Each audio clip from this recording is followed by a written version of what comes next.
You did a great job with the alphabet and an even better job with the sounds of the alphabet.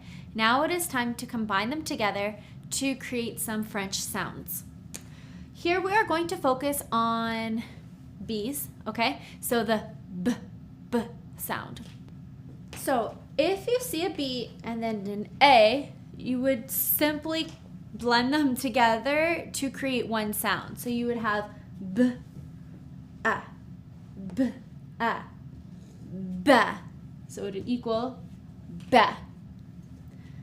B, A, B, A, B, B, E, B, E, B, B, U, B, U, B, B,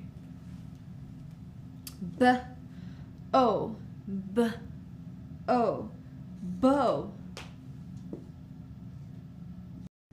bow. Okay, now let's read these sounds top to bottom.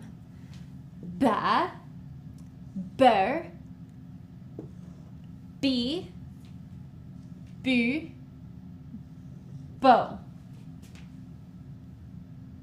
Good job.